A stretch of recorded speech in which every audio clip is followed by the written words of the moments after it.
Bienvenue sur notre chaîne YouTube, si vous êtes sur YouTube. Bienvenue sur notre site internet, si vous êtes sur le site internet de la Technopro.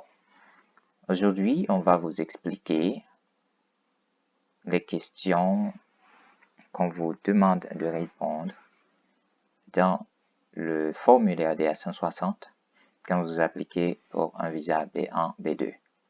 Dans une vidéo, vous pouvez regarder dans la partie demande du visa américain, vous allez voir que j'avais déjà mentionné le processus de demande du visa B1, B2, qu'il fallait utiliser deux plateformes, et une de ces plateformes, c'est la plateforme où le DS160 héberge le formulaire lui-même. Donc, en ce sens, aujourd'hui, on va regarder, essayer de comprendre l'idée derrière toutes les questions qu'on vous demande. Et je dois vous dire que c'est important de dire la vérité en tout temps quand vous remplissez ce formulaire. Commençons alors. Bien sûr, il y a environ 70 questions, mais on a pris le soin de vous mettre, bien de noter les questions les plus pertinentes. C'est pour cela que vous avez environ 57 ici, mais en réalité, c'est environ 70 questions, si je me rappelle bien. Maintenant, la première question, nom et votre prénom. Il faut avoir d'abord votre passeport quand vous remplissez ce formulaire, votre passeport et votre identification nationale dans le pays où vous résidez. Parce que si vous allez appliquer pour un visa, vous êtes peut-être chez vous ou vous êtes dans un pays étranger. Donc, si vous êtes dans un pays étranger, il faut utiliser le document officiel qu'on vous donne dans ce pays, c'est-à-dire le pays où vous résidez. Et ce document va vous aider dans les autres questions qu'on va vous poser. Donc, le nom, il faut mettre le nom et prénom comme c'est présenté dans votre passeport. Donc, n'imaginez pas votre nom d'une manière ou d'une autre, mais plutôt mettre le nom et le prénom comme c'est présenté dans votre passeport. Statut matrimonial, si vous êtes marié, vous avez votre certificat de mariage, tout ça. Donc, vous dites que vous êtes marié. Si vous n'avez pas de certificat d'union conjugale, donc ne mettez pas que vous êtes marié, vous n'êtes pas marié. Donc le mariage a une reconnaissance légale, donc il faut prouver ça, d'accord?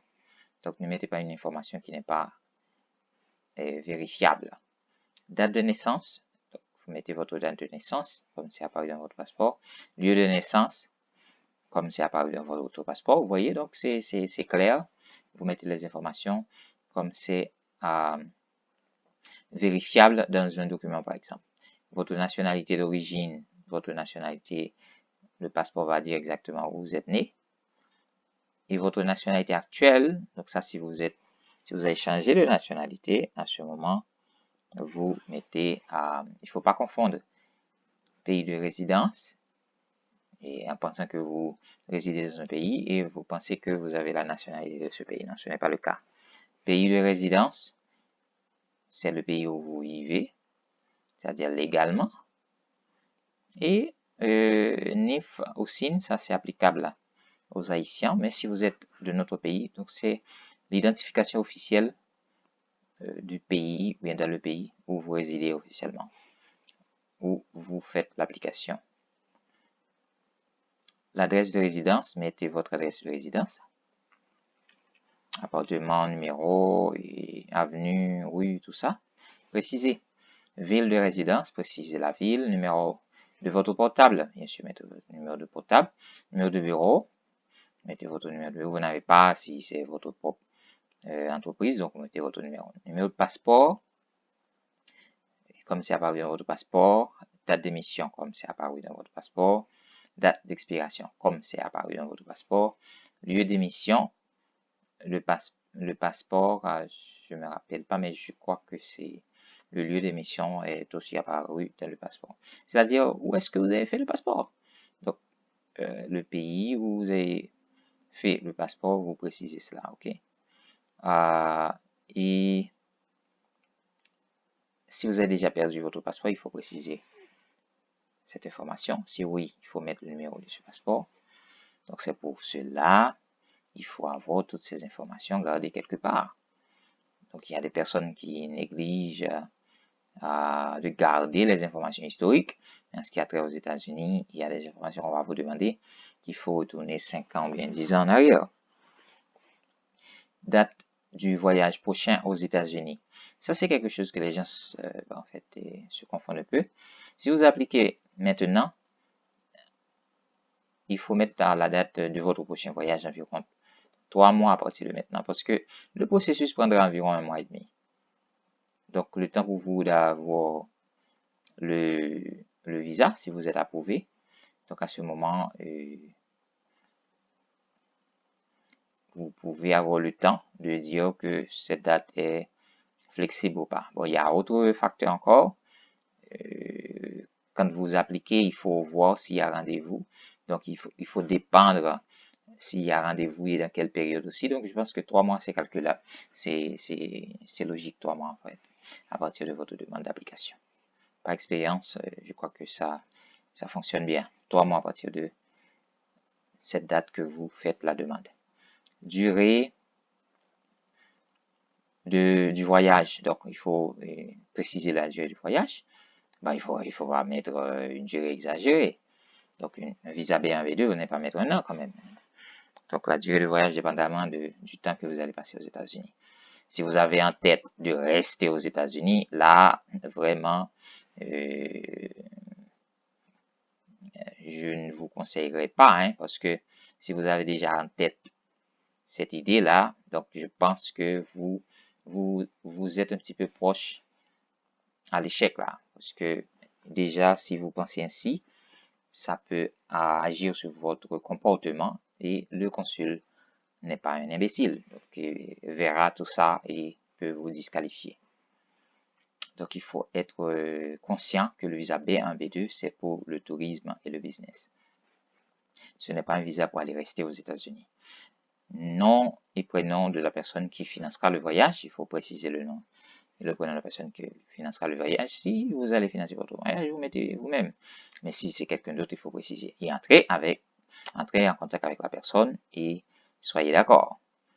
Adresse et téléphone de la personne qui financera le voyage, il faut mettre ces informations.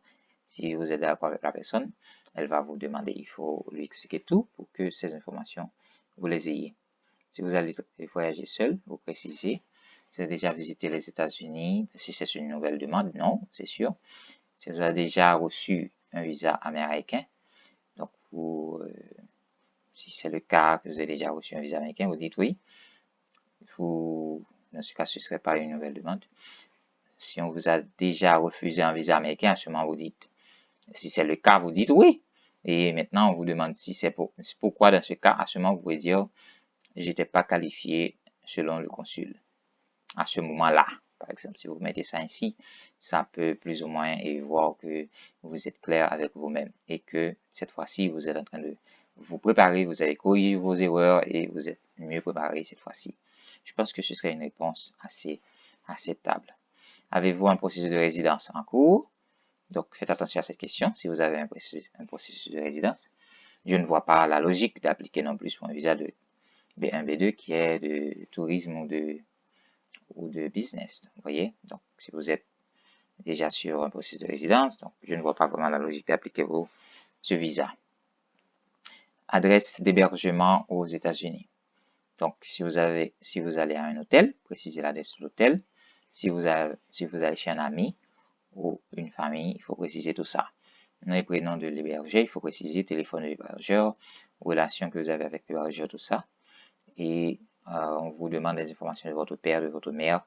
Mettez les informations correctes. Va chercher les documents et mettez les informations de manière correcte. Si votre père est aux États-Unis, vous dites, sinon non.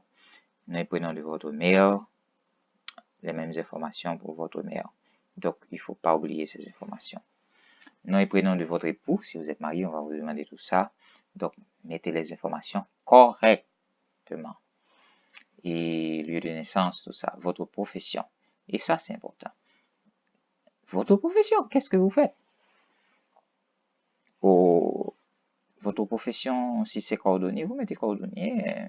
Si vous êtes ingénieur, vous êtes ingénieur, tout ça. Endroit où vous travaillez, vous devez préciser l'endroit où vous travaillez. Si vous travaillez, ben, si vous ne travaillez pas, vous dites que vous ne travaillez pas. Vous n'allez pas quand même mettre une information qui n'est pas claire, qui n'est pas vérifiable, voyez. Donc, je vous dis encore, si vous mettez un mensonge, le consul peut voir la différence entre votre gestuelle et ce qui est écrit. Et ça, sans que vous le sachiez, le consul déjà vous disqualifie. Que faites-vous comme travail? Dites exactement ce que vous faites. Donnez un petit peu de détails pour que la personne voit exactement où vous savez de quoi vous parlez. Il y a des gens qui inventent un travail, mais écoutez, il ne faut pas jouer avec les États-Unis parce qu'ils sont très puissants en ce qui a trait c'est-à-dire aux connaissances. Ils ont de la connaissance, ils ont de l'information. Donc, il ne faut pas jouer. Il faut montrer que vous savez exactement de quoi vous parlez. Adresse de la compagnie ou institution, mettez l'adresse, tout ça. Ne dites pas que vous avez oublié, vous ne savez pas. Ne soyez pas négligent sans chercher cette information. Téléphone du bureau, si c'est votre bureau, mettez le téléphone de votre bureau. Si c'est un autre bureau, vous précisez. Votre niveau d'éducation. Là, je vous recommande de mettre le niveau d'éducation le haut et le plus récent. D'accord? Le nom de l'école, l'adresse de l'école, téléphone de l'école et la date de début de la formation, date de fin de la formation. Et n'oubliez pas, les États-Unis priorisent maintenant les talents, les gens talentueux. Je ne dis pas que quelqu'un qui n'est pas talentueux ne va pas avoir une courtoisie du consul, mais je vous dis ce que eux, ils cherchent. Quelle langue que vous parlez? Si vous parlez une seule langue, votre langue maternelle, mettez votre langue maternelle. Et si vous parlez, ça ne veut pas dire que vous débrouillez. On vous dit si vous parlez. Donc là, si vous parlez d'autres langues, précisez. Si vous avez déjà visité les États-Unis, si vous avez déjà visité d'autres pays, précisez. Faire un transit dans un pays n'est pas visiter ce pays. Donc, si vous êtes resté à l'aéroport, tout simplement, vous n'êtes pas descendu, vous n'êtes pas sorti de l'aéroport pour aller au pays. Donc, ne considérez pas ce pays comme visité. C'est un pays que vous n'avez pas visité. Donc, mettez seulement les pays que vous avez été dans le pays, pas passé à l'aéroport. Donnez les 5 derniers voyages aux États-Unis. Je vous recommande d'avoir toujours vos anciens passeports.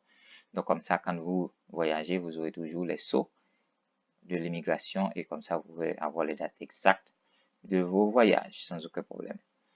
Pour la photo, on vous demande une photo et la photo doit être récente qui vous montre. Ne mettez pas, en fait, ne vous déguisez pas. Hein, et montrez-vous dans la photo, le vrai vous, la vraie personne. Et il y a une application aussi sur le site même du DS160, si je ne m'abuse pas, ou bien allez sur Google et faites tester et cherchez test du photo DS160. Et à ce moment, on vous donnera une application qui vous aidera à vérifier si la photo que vous avez plus ou moins remplit les conditions et vous pouvez l'ajuster jusqu'à ce que ça soit accepté. Une information importante, il faut réviser les informations que vous n'êtes pas sûr, vérifiez-les et ne mettez pas les informations que vous n'avez pas vérifiées, vous n'êtes pas sûr, car ça peut vous vraiment travailler c'est-à-dire en défaveur. Donc, je vous recommande de vérifier toutes vos informations. Et si toutes les informations sont correctes et vérifiées, à ce moment, vous pouvez soumettre le formulaire rempli. Donc, en principe, je vous ai donné toutes les informations pertinentes. En réalité, ce formulaire est en anglais quand vous appliquez directement avec l'ambassade. Mais pour les francophones, j'ai fait le travail pour vous. Vous pouvez télécharger ce formulaire pour commencer à remplir comme un draft. Sur le site même de la Technopro, vous allez avoir ce formulaire. Là où dit télécharger le formulaire DS160 en français. Donc, vous avez tout. N'oubliez pas de nous suivre, c'est-à-dire vous abonner à la chaîne et presser sur la petite cloche pour que vous soyez notifié quand nous avons de nouvelles vidéos. Partagez la vidéo aussi avec les amis que vous jugez que cette vidéo peut bien aider dans le processus de demande. Je pense que tout le monde voudrait bien visiter les États-Unis. Donc, si vous croyez que vous avez les informations, surtout l'éducation nécessaire, oui, assez élevée, tout ça comme professionnel, donc essayez de faire l'application pour un B1, B2 et ce serait intéressant. D'accord? Et n'oubliez pas, le visa américain, ce n'est pas seulement, cela vous aidera non seulement pour aller aux États-Unis, mais aussi le visa américain vous aidera à réduire le coût des tickets à travers le monde entier, car la plupart des transits se font aux États-Unis pour aller d'un pays à un autre. Donc, au lieu de payer, par exemple, un ticket à 1000 $ américains, si vous avez un visa américain, ça peut coûter bien, peut-être 30 à 40% moins. Au revoir et à bientôt.